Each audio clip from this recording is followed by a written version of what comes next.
Je m'appelle Pauline, j'ai 27 ans, j'habite en Suisse et j'ai une maladie rare, une dystonie musculaire déformante évolutive et blablabla. Voilà.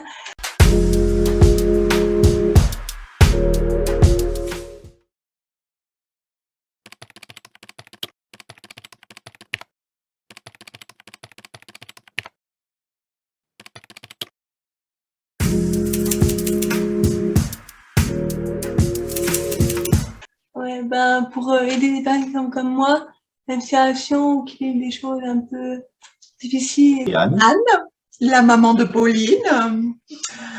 J'ai également 2 autres enfants, un garçon de 30 ans et une jumelle de Pauline de 27 ans.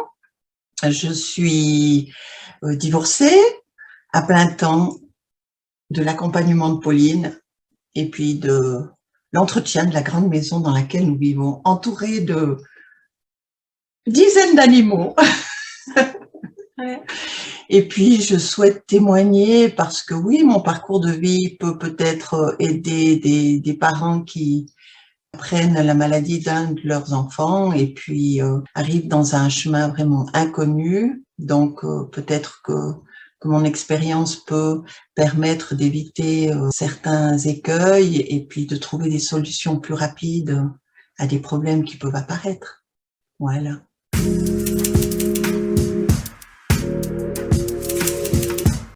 Une maladie qui touche les muscles, c'est une maladie neurologique. C'est je sais pas si c'est génétique ou pas.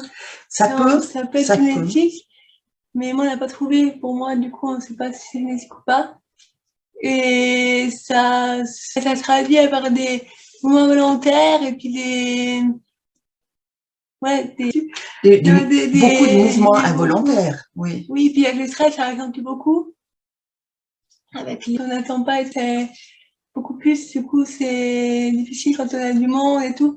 On regarde les autres et puis ça évolue. Du coup, au début, c'est un petit peu et ça accentue du coup de plus en plus. Comme elle l'a dit, c'est une maladie évolutive. Chez elle, ça a débuté par son pied droit. Et puis, au fur et à mesure des années, ces mouvements involontaires se sont propagés en montant et en croisant. Ça veut dire sa jambe droite, ensuite sa main gauche. Et puis après, c'est monté sur sa colonne vertébrale où elle a une scoliose. Ensuite, la nuque où elle a eu beaucoup de mouvements involontaires avec sa nuque qui partait en arrière, ce qui a bien sûr amené une difficulté à marcher. Le stade le plus avancé de la maladie, Pauline s'est retrouvée en chaise roulante pour tous les déplacements à l'extérieur.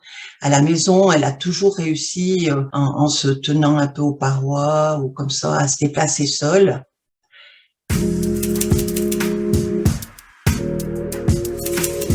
Et 6 ans, quand ça s'est passé, du coup, je me rendais pas vraiment compte. J'étais petite et puis je comprenais pas pourquoi je marchais comme ça avec tout le monde qui était en sang et tout. Je comprenais pas et puis je me faisais pas trop de soucis parce que je me disais, bon, on est petits, on continue à jouer, on ne se rend pas vraiment compte. J'ai tout le temps fait comme si c'était normal et tout. Avec les médecins et aller, puis c'était normal pour moi, il n'y avait pas de soucis, quoi. Maman, elle s'est toujours, il m'aidait, chez le médecin, elle dit, on a toujours acheté un vieux mobile, on a acheté un cadeau pour me dire bravo et tout, du coup, c'était cool, c'était un peu récompense et tout, du coup, j'avais fait ça comme une corvée ou comme ouais. Et du coup, ça a été dur au moment où je me suis rendu compte, quand j'étais à l'adolescence, ça a été plus dur parce que c'est vraiment, c'est différent, tu peux pas faire comme les autres, et c'est plus dur là, mais j'ai toujours été dans l'acceptation, puis à me dire que c'est comme ça, puis tu peux pas faire autrement. C'est plus facile que plus dur, enfin, j'ai vraiment des jours où c'est dur parce que c'est un truc en plus qui s'accumule. Mais sinon, c'était normal, quoi. Alors c'est vrai que au début de l'apparition de la maladie, on n'a pas eu tout de suite un diagnostic. La pédiatre qui suivait Pauline s'est trouvée assez vite un peu perdue avec ce qu'elle voyait sur Pauline. Donc elle nous a envoyés assez rapidement dans un hôpital universitaire où là les investigations ont débuté.